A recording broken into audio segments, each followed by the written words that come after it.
Good evening friends, welcome to our channel learning web. আজকে আমরা চলে এসেছি ইন্ডিয়ান পলিটির সেকেন্ড ক্লাস নিয়ে। লাস্ট ক্লাস আমাদের যে ক্লাস 1 সেটা রয়েছে যে কিভাবে ইন্ডিয়ান কনস্টিটিউশনের যে বিভিন্ন এভ্যালুয়েশন বলতে পারো, যে হিস্ট্রি কিভাবে আসলো, কিভাবে কীরকম ডিমান্ড চেয়েছিল, সে সমস্ত কিছু আমাদের গল্প সে আগের ক্লাসেই হয়ে গিয়েছে।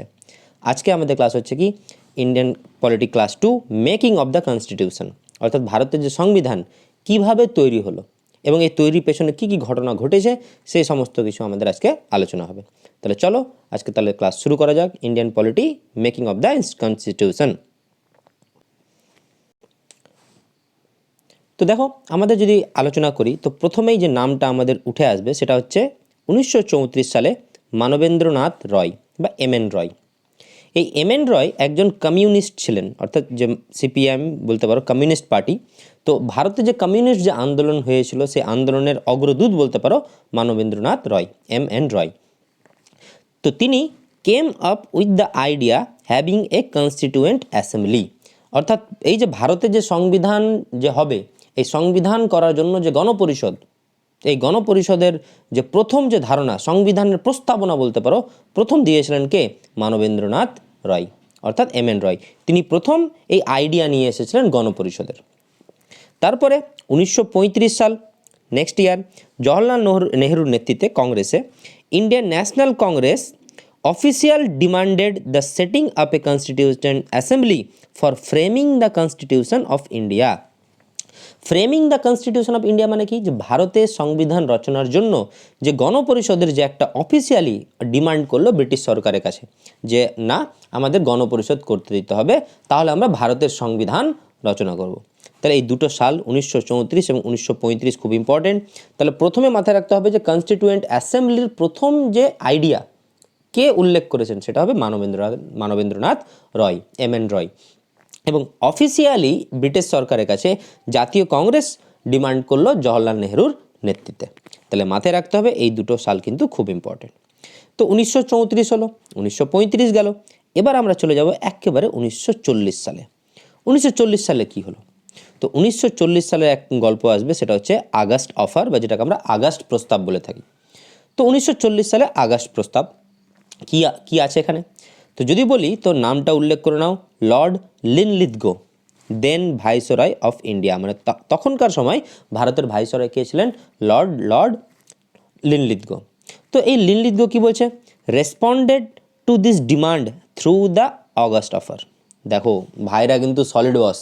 1935 সালে অফিসিয়ালি ডিমান্ড করলো, 5 বছর ধরে শুনলো, হ্যাঁ ঠিক আছে ঠিক আছে ঠিক আছে ঠিক আছে করতে করতে 1940 সালে প্রথমবার একটা অফার, মানে স্কিম বলতে পারো, একটা স্কিম বললো যে ঠিক আছে আমরা তাহলে এটার অ্যানসারটা দিচ্ছি। সেই অ্যানসারটা কীভাবে দিল?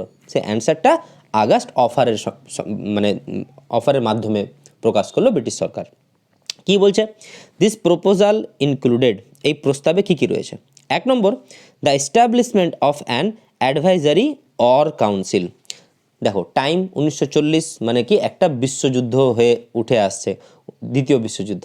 তো দ্বিতীয় বিশ্বযুদ্ধের সময়, তো যার জন্য কি বলছে? The establishment of an advisory war council, একটা যুদ্ধের কাউন্সিল, যে অ্যাডভাইজারি একটা কাউন্সিল তৈরি করবে। The inclusion of more Indian in administration, অর্থাৎ এই প্রস্তাবে একটা আগস্ট প্রস্তাবে বলা হলো যে প্রশাসনিক বিভাগে ভারতীয়দেরকে আরও নিযুক্ত করা হবে, মানে বিভিন্ন যে প্রশাসনিক ডিপার্টমেন্টগুলো যে ছিল সে ডিপার্টমেন্টগুলোতে ইন্ডিয়ানদেরকে নিযুক্ত করা হবে, এটা কথা উল্লেখ করলো। আর একটা বললো recognise the rights of Indian, recognise the rights of Indian, অর্থাৎ ভারতীয়দের অধিকারের কথা উল্লেখ করলো, to frame their own constitution, তাদের নিজেদের সংবিধান রচনা করার জন্য।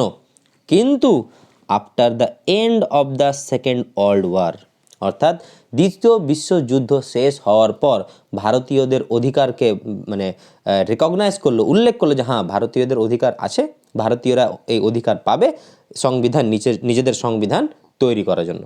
তো এটা ছিল আগস্ট অফার। কিন্তু এখানে অনেক কিছুই কিন্তু গণ্ডগোল ছিল, কারণ এটা একটা ব্যাপার হয়ে আসছে after the second world war. Actually এটাও জানা উচিত যে কেন ওয়ার্ল্ড ওয়ার কেন এখানে ইনক্লুড হয়ে আসছে। কারণ দেখো ভালোভাবে যদি আমরা দেখি গল্পটা, যে ওই সময় দ্বিতীয় বিশ্বযুদ্ধে কিন্তু জাপান একের পর এক অ্যাটাক করছিল। তো ভারত যাতে হাতছাড়া না হয়ে যায়, এই হাতছাড়া না হয়ে যাওয়ার জন্যই ব্রিটিশ সরকার কী করলো, একটা ডিল করতে লাগলো ভারতীয়দের সঙ্গে। কারণ ওরা কিন্তু দ্বিতীয় বিশ্বযুদ্ধে ভারতীয়দের সাপোর্ট চাইছিল ব্রিটিশ সরকার, কারণ জাপানের হাত থেকে কিন্তু রক্ষার জন্য, না হলে ভারত কিন্তু এক না একদিন জাপানের হাতে চলে যেত ব্রিটিশদের কাছ থেকে। এই ভয়ে তারা ভারতীয়দের সমর্থন চাইলো। কিন্তু ব্যাপারটা হচ্ছে, সমর্থন দেওয়ার আগে কী করতে হবে, একটু তো মাল মশলা লাগাতে হবে, এটা তোমরা ভালোভাবেই জানো। তো এই জন্য আগস্ট অফার হিসাবে প্রস্তাবনা প্রকাশ করলো ব্রিটিশ সরকার।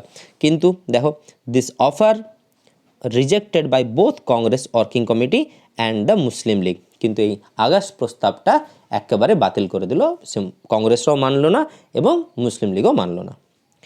তারপরে যখন আগস্ট অফার ফেল হয়ে গেল, তখন আসলো ক্রিপস মিশন। খুব ইম্পর্টেন্ট, ক্রিপস মিশন খুবই ইম্পর্টেন্ট। তো ক্রিপস মিশন কি রয়েছে?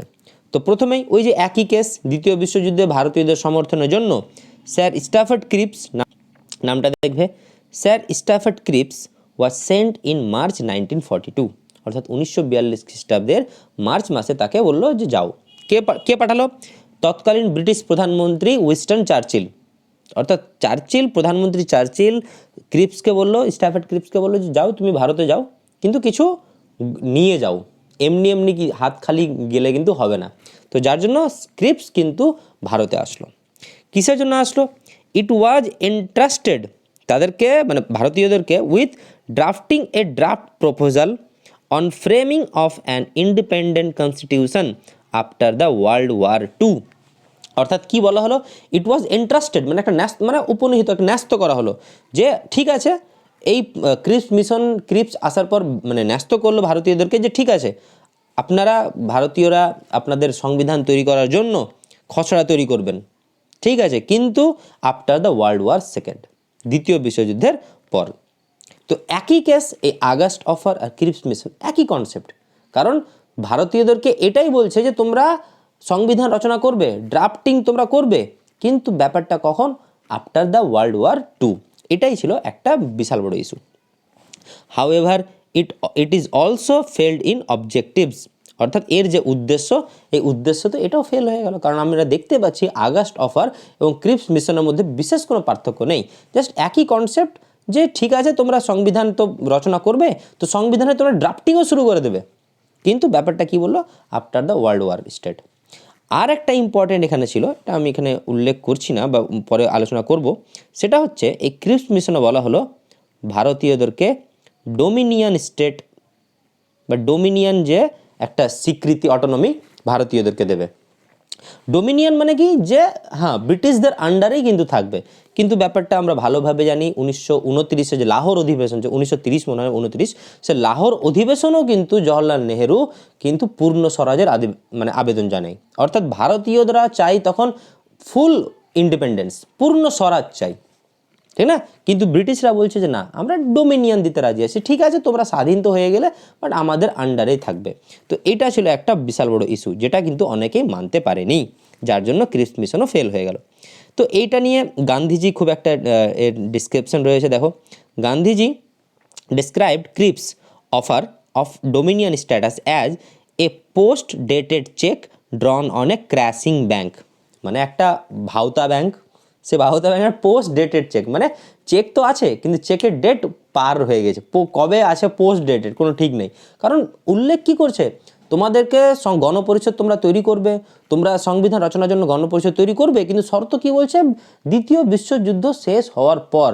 যার জন্য গান্ধীজি ক্রিপস মিশনকে পোস্ট ডেটেড চেক বলে উল্লেখ করেছেন। আর তার সঙ্গে এটাও বলেছে ক্র্যাশিং ব্যাঙ্ক, মানে ব্যাঙ্ক কিন্তু ক্র্যাশ হয়ে যাওয়া, ঠিক না?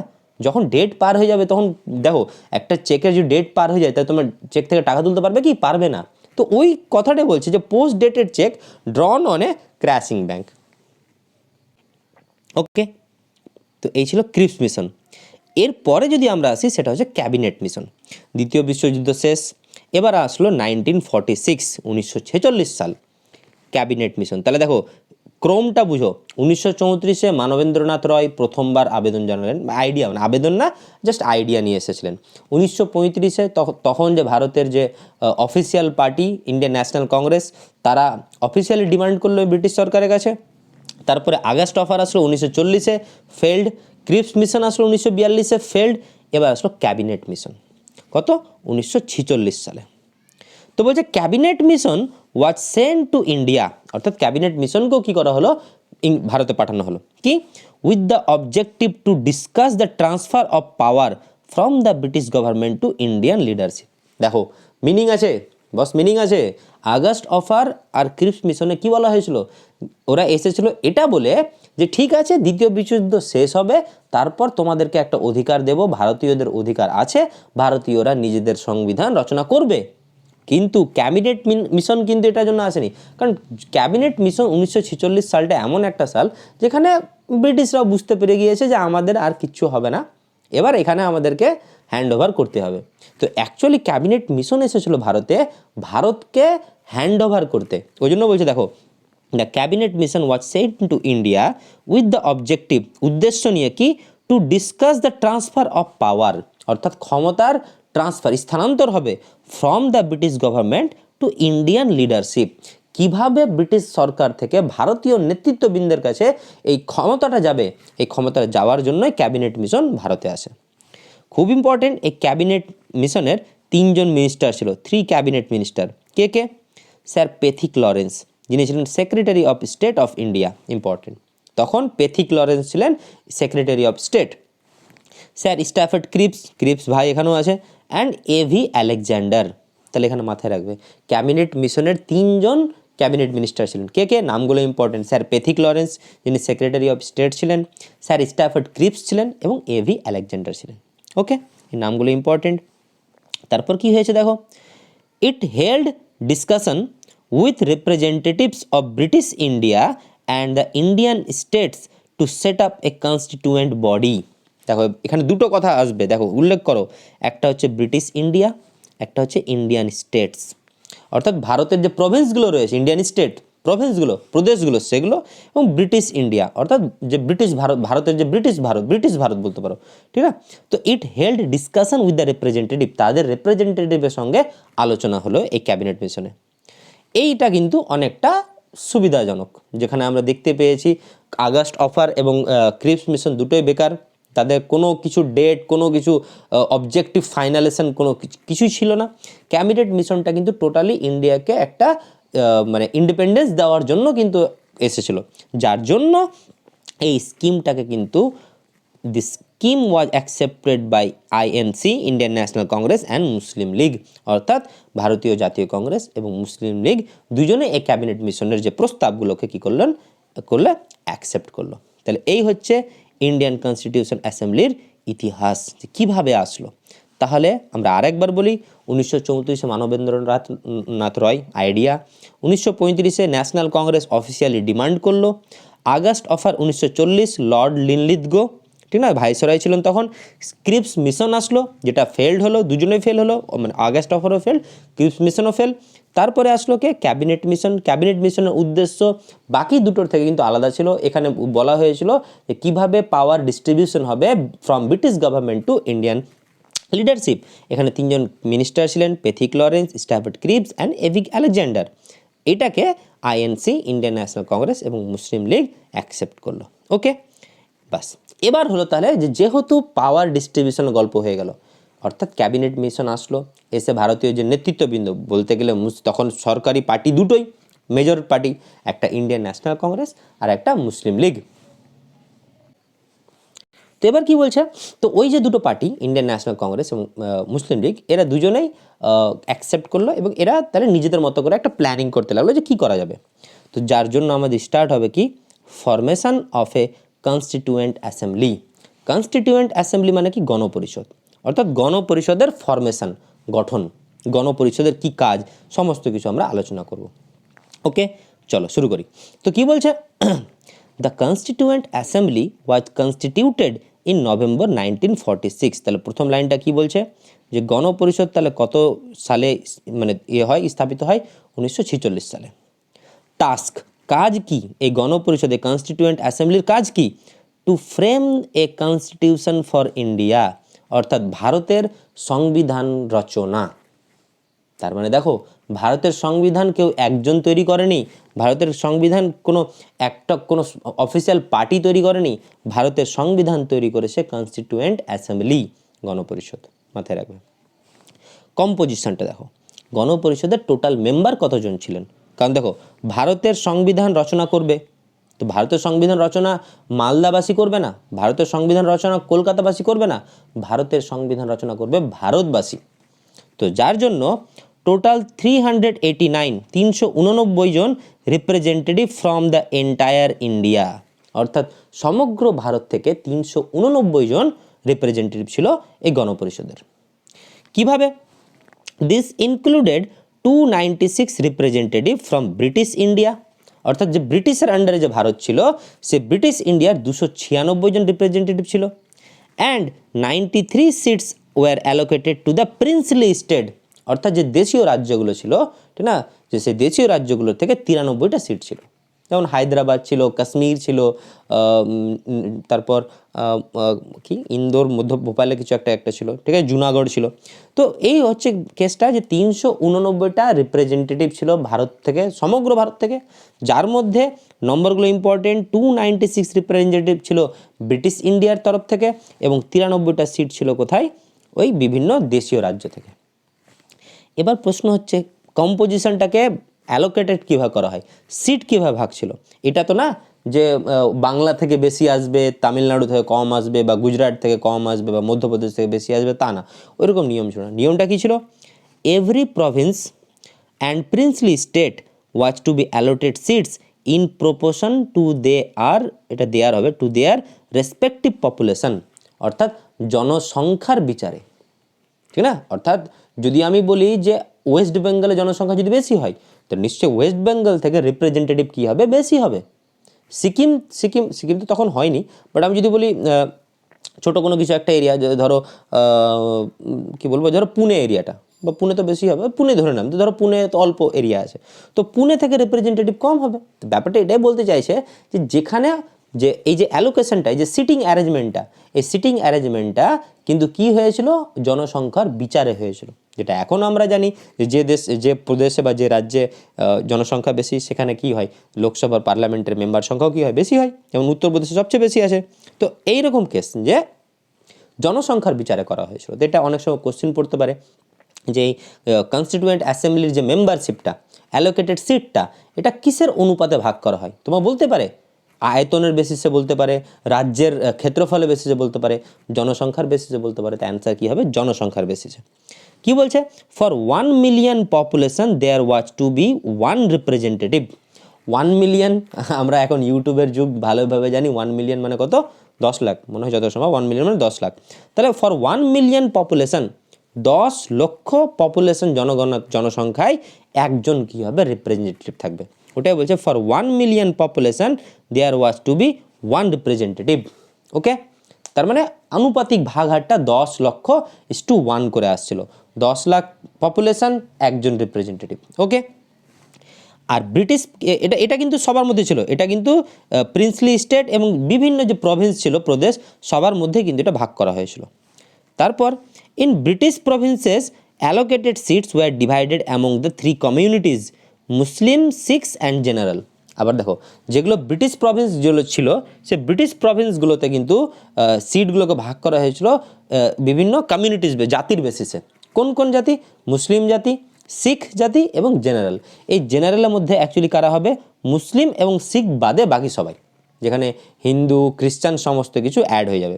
তাহলে এখানে ইম্পর্টেন্ট যে প্রভিন্সে এবং প্রিন্সলি স্টেটগুলোতে অ্যালোকেটেড হয় সিট 10 লক্ষ ইস টু 1 জনসংখ্যার বেসিসে, আর ব্রিটিশ প্রভিন্সগুলোতে কিন্তু আবার ভাগ হয়ে যায় 3 কমিউনিটিস বেসিসে, অর্থাৎ জাতির বেসিসে, মুসলিম ধর্ম সম্প্রদায়, শিখ ধর্ম সম্প্রদায় এবং জেনারেল। ওকে, তারপর খুব ইম্পর্টেন্ট, এই লাইনটা একবার ইম্পর্টেন্ট, মনে রাখো, the members of the constituent assembly were not elected directly by the people of India. এটা ইম্পর্টেন্ট। এই যে দেখো 10 লক্ষ যে লোক, এই 10 লক্ষ লোকের একজন রিপ্রেজেন্টেটিভ, তার মানে তো এটা না যে 10 লক্ষ লোক ভোট দিয়েছে তারপরে একজন গিয়েছে, না, জনগণের দ্বারা কিন্তু এটা হয়নি। ওই জন্য বলছে দেখো, the members of the constituent assembly were not elected directly, সরাসরিভাবে কিন্তু by the people of India, ভারতের লোকের দ্বারা কিন্তু সরাসরি হয়নি, জনগণের দ্বারা সরাসরি কিন্তু ইলেকটেড হয়নি। কিভাবে হয়েছিল এই সিস্টেমটা মাথায় রাখবে, partially indirectly elected and partially nominated. তাহলে দেখো কনস্টিটিউয়েন্ট অ্যাসেম্বলির যে মেম্বারশিপ বডিটা, সিলেকশন বডিটা কিভাবে হয়েছিল? পার্শিয়ালি মানে আংশিকভাবে, ইনডাইরেক্টলি মানে সরাসরিভাবে না ইলেক্টেড, অ্যান্ড পার্শিয়ালি নমিনেটেড। অর্থাৎ এখানে দেখো এইভাবে বললে হবে না, এখানে ইলেক্টেডও হয়েছিল, এখানে নমিনেটেড হয়েছিল, মানে কারো দ্বারা ইলেক্টেড নির্বাচিত হয়েছে, এবং নমিনেটেড যে হ্যাঁ আমি নমিনেশন দিলাম ওর যে ঠিক আছে তুমি যাবে এইভাবে। কিন্তু সেটা আবার পার্শিয়ালি ইনডাইরেক্টলি ছিল ইলেক্টেড। ইলেকশন যেটা হয়েছিল নির্বাচিত হয়েছিল সেটা কিন্তু ডাইরেক্টলি হয়নি, ওটা পার্শিয়ালি ইনডাইরেক্টলি। আর নমিনেটেড যেটা ছিল ওটা আবার পার্শিয়ালি ছিল, আংশিকভাবে। কিন্তু কেন দেখো বুঝবে, খুব সুন্দর করে বুঝিয়েছি দেখো। Members from provinces were selected by the members of the provincial legislative assembly. আমরা আগের ক্লাসে দেখেছি যে বিভিন্ন প্রভিন্সগুলোতে ছিল যেখানে কিন্তু লেজিসলেটিভ অ্যাসেম্বলি করা হয়েছিল। 6টা স্টেটে ছিল, মনে করো বিহার ছিল, বাংলা ছিল, ইউনাইটেড প্রভিন্স ছিল, বম্বে ছিল, মাদ্রাজ ছিল, ঠিক না? তো ওইরকম কী বলছে, বিভিন্ন প্রভিন্সিয়াল যে লেজিসলেটিভ অ্যাসেম্বলি রয়েছে এই অ্যাসেম্বলির মেম্বাররা ওদেরকে ইলেক্টেড করেছিল। তার মানে কি ব্যাপারটা বুঝো, ধরো তুমি বাংলাতে, ব্যাপারটা বুঝবে, ধরো তুমি বাংলার, তখন আমি যদি এখনকার রিজন বলি আমরা বাংলার, তো আমাদের বাংলাতে তো কি আছে, লেজিসলেটিভ অ্যাসেম্বলি তো ছিল, বিধান পরিষদ বিধানসভা তো আছে। ওই বিধানসভা বিধান পরিষদ কি করলো, নমিনেট করলো, বা সরি ওরা ইলেক্টেড করলো। ধরো এখন আমাদের বিধানসভাতে ধরো 200টা মেম্বার আছে, বেশি আছে, আমি বললাম যে ধরো 200টা মেম্বার আছে, তো 200টা মেম্বার কী করলো, ভোট করলো। 200টা মেম্বার ভোট করে কী করলো, একজনকে সিলেকশন করলো যে ঠিক আছে ইনাকে পাঠানো যায়। তো ওরা ইলেকশন করলো, আমরা ইলেকশন করিনি। যদি আমরা ইলেকশন করতাম, পিপলরা যদি আমরা ইলেকশন করতাম, তাহলে বলতাম ডাইরেক্ট ইলেকশন। কিন্তু এটা ডাইরেক্টলি কেন হয়নি, আমাদের রিপ্রেজেন্টেটিভ কিন্তু আমরা ইলেকশন করলাম না, ইলেকশনটা করলো কে, ওই লেজিসলেটিভ অ্যাসেম্বলির মেম্বাররা, যার জন্য এটাকে বলছে পার্শিয়ালি ইনডাইরেক্টলি ইলেক্টেড।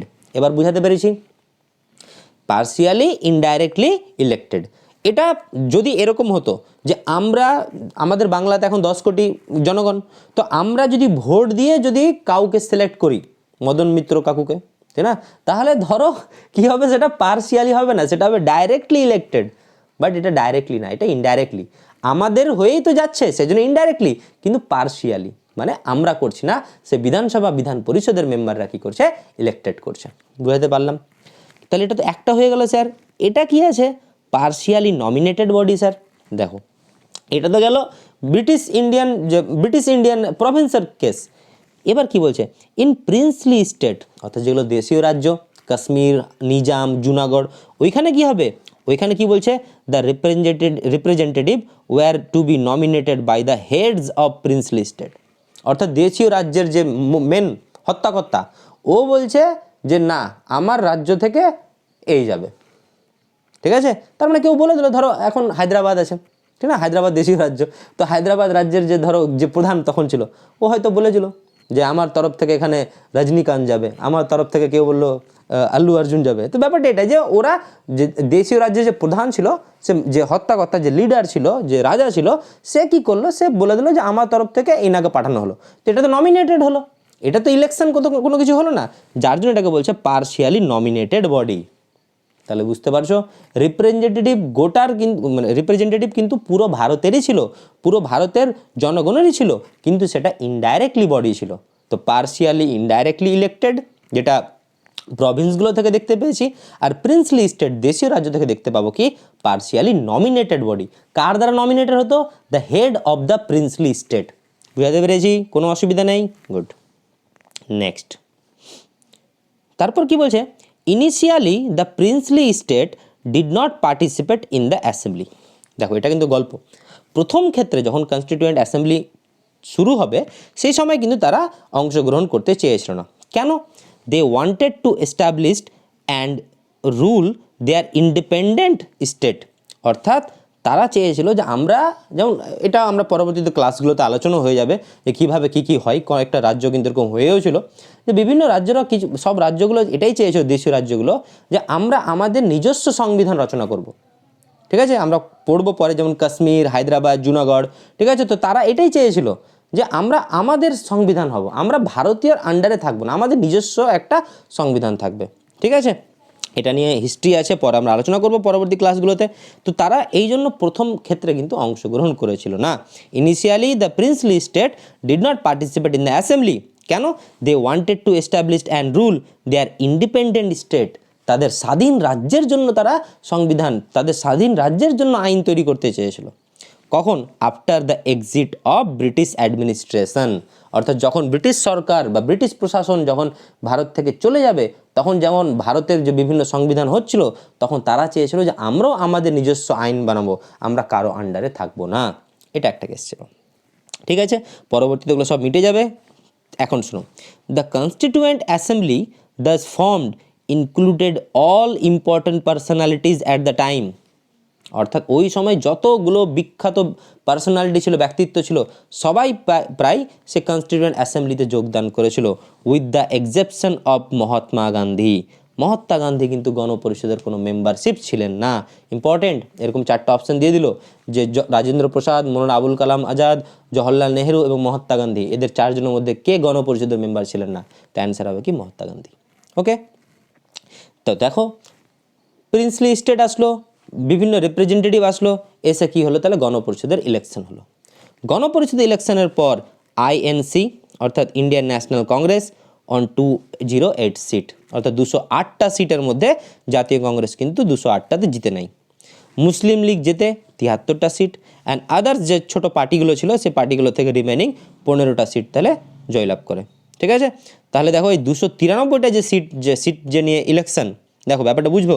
ইলেকশন তো এখানে হয়েছে, নমিনেশানে তো প্রিন্সলি স্টেট চলে গিয়েছে, নমিনেশানে তো ওখানে প্রিন্সলি স্টেটে কোনো ইলেকশন হবে না, কোনো ভোটও হবে না।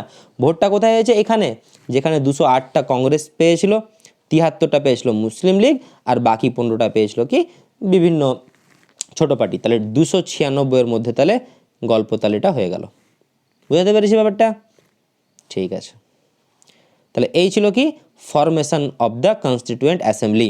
ভালো করে দেখে নাও, একবার পিডিএফটা পড়বে, অসুবিধা হলে আরেকবার ভিডিওটা দেখে নিতে পারো, আরামসে সব কিছু টপিক ক্লিয়ার হয়ে যাবে, কিন্তু বুঝে বুঝে সিকোয়েন্সে। ঠিক আছে, তাড়াহুড়ো করে কিন্তু পড়বে না। ওকে, নেক্সট কি বলছে? Working of the constituent assembly, অর্থাৎ গণপরিষদ তো হয়ে গেল, গণপরিষদের কাজ কি, কি করবে গণপরিষদ? তো গণপরিষদের কাজ নিয়ে আমরা আলোচনা করি, তো এক এক করে আসবো। তো গণপরিষদের প্রথম যে মিটিং হয়েছিল সেটা হয়েছিল 9 ডিসেম্বর 1946-এ দিল্লির কনস্টিটিউশন হলে। ঠিক আছে, তাহলে প্রথম মিটিং কখন হয়? 9 ডিসেম্বর 1946-এ। কিন্তু this was boycotted by Muslim League, they want a separate state of Pakistan. অর্থাৎ মুসলিম লীগ তখন মোহাম্মদ আলী জিন্নার নেতৃত্বে চলছিল। মুসলিম লীগ তখন বলছে যে না, আমরা পার্টিসিপেট করব না এখানে গণপরিষদে। কেন? কারণ আমরা নিজস্ব স্বাধীনতা চাই, আমরা নিজস্ব স্টেট চাই পাকিস্তান রূপে, আমরা ইন্ডিয়া হয়ে থাকতে চাই না, আমরা আলাদাভাবে পাকিস্তান রূপে তৈরি একটা নতুন দেশ চাই। যার জন্য তারা এই ফার্স্ট মিটিং যেটা ছিল, এই মিটিংকে তারা গণপরিষদের কনস্টিটিউয়েন্ট অ্যাসেম্বলিকে তারা বয়কট করে। দেখো 73টা কিন্তু সিট ওদেরও আছে, এটাকে বয়কট করলো তারা। ঠিক আছে, thus the meeting was attended by only 211 members. অর্থাৎ দেখো মাত্র 211টা মেম্বার কিন্তু এই মিটিংয়ে অংশগ্রহণ করেছিল। Okay, and was presided over by doctor Sachchidananda Sinha. দেখো এটা ইম্পর্টেন্ট, যে কোনো মিটিং যদি হয় তো মিটিংয়ে কী করা হয়? একজনকে সভাপতি নির্বাচন করা হয়, যে আপনি সভাপতি। এবার সাধারণত সমস্ত আমরা জানি যে মিটিংয়ে সভাপতি কি করা হয়? সবচেয়ে বয়স্ক, বা সবচেয়ে বয়স্ক বলতে শুধু এজ না, এক্সপিরিয়েন্সের বেসিসেও বয়স্ক হতে হবে। মানে সবচেয়ে এক্সপিরিয়েন্স পারসন, সবচেয়ে মানে ব্যক্তিত্ব যার বেশি, যার পার্সোনালিটি বেশি থাকবে এবং যার এজও এক্সপিরিয়েন্স অনেক দিনের থাকবে, তাকে কি করা হয়? সভাপতি করা হয়, যে আপনি তাহলে সভাপতি হয়ে যান এই মিটিংয়ের। তো এই ফার্স্ট মিটিং, তখন তো জাস্ট কনস্টিটিউয়েন্ট অ্যাসেম্বলি জাস্ট শুরু হবে, তো প্রথম যে মিটিং হয়েছে সেই মিটিংয়ের প্রেসিডেন্ট কাকে করবে? ঠিক না? তো আমরা ওই সময় ওই সময় দেখতে পেলো যে এই মিটিংয়ে সবচেয়ে এক্সপিরিয়েন্স এবং সবচেয়ে বয়োজ্যেষ্ঠ মানে ব্যক্তি একজনই হচ্ছে doctor S N. Sinha, doctor Sachchidananda Sinha. এই ডক্টর সচ্চিদানন্দ সিনহাকে কী করা হলো? ওয়াজ প্রেসাইডেড, অর্থাৎ প্রেসিডেন্ট করা হলো। Who was the oldest member in the assembly, মানে অ্যাসেম্বলিতে সবচেয়ে বয়স্ক যে ব্যক্তি, কে ছিলেন? ডক্টর সচ্চিদানন্দ সিনহা। আর এখানে একটা উল্লেখ রাখবে, এই বয়স্ক বলতে শুধুমাত্র তার এজকে উল্লেখ করছে না, এখানে বয়স্ক বলতে তার পার্সোনালিটি, তার এক্সপিরিয়েন্স, তার ব্যক্তিত্ব সব কিছুকে কিন্তু তাকে উল্লেখ করা হচ্ছে। তো ডক্টর সচ্চিদানন্দ সিনহাকে প্রেসিডেন্ট করা হলো। এই যে রীতিটা, যে সবচেয়ে বয়স্ক বা সবচেয়ে এক্সপিরিয়েন্স পার্সনকে প্রেসিডেন্ট করা হবে, এই নীতিটাই কিন্তু ফরাসি নীতি থেকে নেওয়া হয়েছে, ঠিক না? এটা ইম্পর্টেন্ট যে ফরাসি থেকে, এটা একটা ফরাসি আদর্শ, ফ্রেঞ্চ আদর্শ বলতে পারো।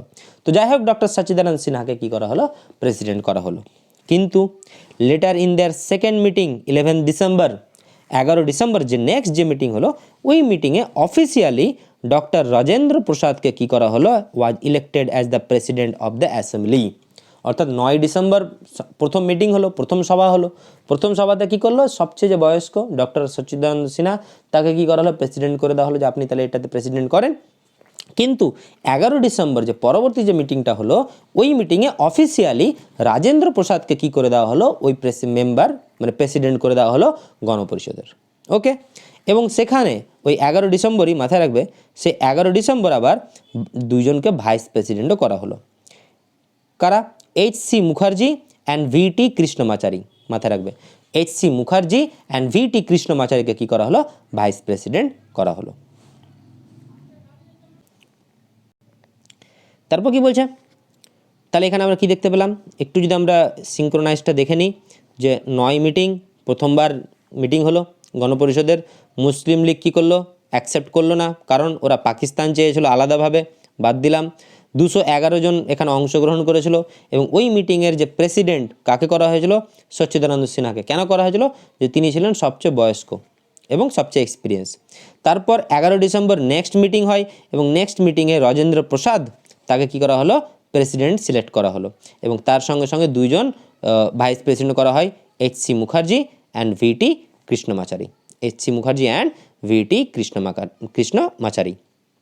তারপর দেখো, the assembly become the first parliament of free India. দেখো এটা ইম্পর্টেন্ট, এই লাইনটা important. The assembly becomes the first parliament of free India. Free India, দেখো ভারত কিন্তু এখনও স্বাধীন হয়নি, মাথায় রাখবে। ফুল স্বাধীনতা 1947-এ 15 আগস্ট পায়, এটা কিন্তু আগে। তাহলে কি বলছে? ফ্রি ইন্ডিয়ার, কারণ দেখো ব্রিটিশ থেকে তো একটা ফ্রি হয়ে গিয়েছে, তো ফ্রি ইন্ডিয়ার ফার্স্ট পার্লামেন্ট কিন্তু হয় এই কনস্টিটিউয়েন্ট অ্যাসেম্বলি। এই অ্যাসেম্বলির চেয়ারম্যান হয় দুইজন, নামগুলো দেখো, রাজেন্দ্র প্রসাদ অ্যান্ড জি.ভি. মাভালাঙ্কার। এবার তোমার প্রশ্ন করতে পারো, স্যার চেয়ারম্যান দুজন কেন? দেখো, chaired by Rajendra Prasad to perform, এটা একটু মিস্টেক হয়েছে লাইনটা, কনস্টিটিউয়েন্ট ফাংশন, অর্থাৎ সাংবিধানিক যে অফিসিয়াল কার্যাবলী, সে সাংবিধানিক কার্যাবলীকে চেয়ারম্যানকে মানে সাংবিধানিক যে কার্যাবলী, তার চেয়ারম্যান কে ছিল? Rajendra Prasad. And chair by G V. Mavalankar to perform legislative function, অর্থাৎ সাংসদীয় যে ফাংশন, যে কার্যাবলী, সেটার চেয়ারম্যান কে ছিল? জি.ভি. মাভালাঙ্কার। তো এটা ইম্পর্টেন্ট, যে যখন কনস্টিটিউয়েন্ট অ্যাসেম্বলি হয়, প্রেসিডেন্ট তো হয়ে গেল রাজেন্দ্র প্রসাদ অফিসিয়ালি, এইচ.সি. মুখার্জি অ্যান্ড ভি.টি. কৃষ্ণমাচারী তো ভাইস প্রেসিডেন্টও হয়ে গেল, কিন্তু প্রশ্ন করছে যে চেয়ারম্যান কে হলো? তো চেয়ারম্যানও হয়েছিল রাজেন্দ্র প্রসাদ অ্যান্ড জি.ভি. মাভালাঙ্কার। রাজেন্দ্র প্রসাদ হয়েছিল কিসের জন্য? টু পারফর্ম কনস্টিটিউয়েন্ট ফাংশনস, অর্থাৎ সাংবিধানিক কার্যাবলীর। আর জি.ভি. মাভালাঙ্কার হয়েছিল টু পারফর্ম লেজিসলেটিভ ফাংশন, সংসদীয় কার্যাবলী। ঠিক আছে, দিস কন্টিনিউড টিল নভেম্বর 26, 1949। অর্থাৎ এই যে সিস্টেমটা, এই যে গণপরিষদের যে সভাপতি, চেয়ারম্যান, ঠিক আছে, বিভিন্ন কার্যাবলী 26শে নভেম্বর 1949 সাল অবধি চলে। When the task of making the constitution was over, অর্থাৎ আমাদের সংবিধান রচনার কাজ যখন পুরোপুরি শেষ হয়ে যায়। তো এটা কতদিন চলে? মাথায় রাখবে, সে 9 ডিসেম্বর থেকে স্টার্ট হয়েছিল, আর 26শে নভেম্বর 1949 শেষ হলো। Total time to create the constitution 2 years 11 month 18 days। অনেক বইয়ে অনেক জায়গায় 17 ডেজও লেখা থাকে, তো 17, 18 মানে ওই দিনটাকে ধরে নেওয়া হয়। তো 2 বছর 11 মাস 18 দিন, এত দিন সময় লেগেছিল জাস্ট ফর কি making to create the Indian constitution. Okay, তাহলে এই ছিল গল্প। তারপর ইন দ্য থার্ড মিটিং আর একটা মিটিং হলো, 9 ডিসেম্বর, 11 ডিসেম্বর, 13 ডিসেম্বর, গল্প শেষ। 13 December 1946 Jawaharlal Nehru move the objective resolutions, অর্থাৎ উদ্দেশ্যনা প্রস্তাব, ঠিক না? তো এই উদ্দেশ্য প্রস্তাব যেটাকে বলা হয় উদ্দেশ্য প্রস্তাবনা, তো অবজেক্টিভ রেজুলিউশন জওহরলাল নেহরু কখন উত্থাপন করে? তো 13 ডিসেম্বর 1946 সালে। ওকে, তো এই ছিল আমাদের কনস্টিটিউয়েন্ট অ্যাসেম্বলির ওয়ার্কিং, মানে কার্যাবলী, গণপরিষদের কার্যাবলী। এবার ব্যাপারটা হচ্ছে আমরা সবাই এটাই ভাবছি যে গণপরিষদের কি খালি এই কাজ ছিল যে সংবিধান রচনা করা? না, দেখো, the constitution assembly apart from framing the constitution perform other function as well, আরও তাদের অন্যান্য কাজগুলো কিন্তু তারা তো করছিল। সেই কাজগুলোর মধ্যে প্রথমে কি বলছে? Enactment of the ordinary laws of the country, দেশের জন্য যে দেশের সাধারণ জন্য যে ল, যে আইন, সে আইনকে তারা চালু করছিল, তৈরি করছিল। Ratification of India's membership of the Commonwealth, অর্থাৎ 1949-এ ভারত কমনওয়েলথের যে মেম্বার হয়, সে কমনওয়েলথের মেম্বারের যে একটা আনুষ্ঠানিক যে সূচনা, সেটাও কিন্তু এই গণপরিষদই করেছিল। Adoption of the national flag, অর্থাৎ জাতীয় পতাকার যে অ্যাডপ্ট করা হয় কখন? 22 জুলাই 1947। সালটা ইম্পর্টেন্ট এবং ডেটটা ইম্পর্টেন্ট। 1947-এর 15 আগস্ট স্বাধীনতা পাই, কিন্তু 1947-এর 22 জুলাইতে ন্যাশনাল ফ্ল্যাগ অ্যাডপ্ট করা হয়। তারপর adoption of the national anthem এবং ন্যাশনাল সং, অর্থাৎ আমাদের জাতীয় সঙ্গীত এবং জাতীয় যে অ্যানথেম, ঠিক না, তো সেটা কখন অ্যাডপ্ট করা হয়? 24 জানুয়ারি 1950, অর্থাৎ যেদিন, মাথায় রাখবে, আমরা 26 নভেম্বর সংবিধান আমাদের গৃহীত, মানে অ্যাকচুয়ালি স্বীকৃতি লাভ করে, মানে কার্যকর হয়, কিন্তু 24 জানুয়ারিতে সে সমস্ত সিগনেচার পাস হয় সংবিধানের, এতে সবার মেম্বারদের মানে পাস করে, সিগনেচার করে যে হ্যাঁ ঠিক আছে। তো সেই 24 জানুয়ারিতে কি হয়? National anthem and national song adopt করা হয়। ইলেক্টেড ডক্টর রাজেন্দ্র প্রসাদকে যে elected as the first president of India, ভারতের রাষ্ট্রপতি করা হয় সে 24 জানুয়ারি 1950, এটাও কিন্তু গণপরিষদেরই দায়িত্ব ছিল। ঠিক আছে। It continued to function as the parliament of the country, এটা ভারতের পার্লামেন্ট হয়ে কাজ করে কতদিন অবধি? Till the formation of the first parliament. দেখো ওখানে কি ছিল? ওখানে ছিল first parliament of free India, এবার হবে কি first parliament of a independent India, যেটা হবে কি after the general election 1951 to 52। 1951 সালে কি হয়? ভোট হয়, সাধারণ ভোট হয়, লোকজনের ভোট হয়, জনগণের ভোট হয়, যে ভোটের দ্বারা ভারতের কি হয়? অফিসিয়ালি মেম্বাররা পার্লামেন্টারি সাংসদ হয়। তো ওই ছিল first parliament of independent India 1951 সালে। তো 1951-52 সাল অবধি, মানে ওই ইলেকশন অবধি, কনস্টিটিউয়েন্ট অ্যাসেম্বলি অর্থাৎ গণপরিষদ কিন্তু পার্লামেন্ট অফ ইন্ডিয়া হিসাবে কিন্তু কাজ করে। তো এখানে দুটো কথা মাথায় রাখবে, first parliament of a free India constituent assembly গণপরিষদ, and first parliament of a independent India, যেটা কবে থেকে স্টার্ট হয়? 1951-52-তে যে অফিসিয়ালি ভোট হয়, ইলেকশন হয়, ভোটের পর। তাহলে আমাদের আজকে ক্লাস কনস্টিটিউয়েন্ট অ্যাসেম্বলি, যে আমাদের গণপরিষদ, সে গণপরিষদের কার্যাবলী অবধি রাখলাম। আমরা কালকের ক্লাস আবার আসবো বিভিন্ন কমিটিগুলো নিয়ে, বিভিন্ন মেজর কমিটি, মাইনর কমিটিগুলো নিয়ে। ঠিক আছে। তো আমাদের প্রতিদিন সন্ধ্যা 7টায় পলিটি ক্লাস হবে, এটা ডেলি ক্লাস হবে, তোমরা তাহলে কন্টিনিউ করিও। এবং এগুলো ক্লাসের PDF আমাদের টেলিগ্রাম গ্রুপে দেওয়া হয়েছে, টেলিগ্রাম গ্রুপের লিঙ্ক বক্সে রয়েছে, ডিসক্রিপশন বক্সে, তোমরা গিয়ে জয়েন করে নিতে পারো। তাহলে চলো আজকের মতো এখানে রাখলাম, আবার দেখা হবে পরের ক্লাসে। বাই।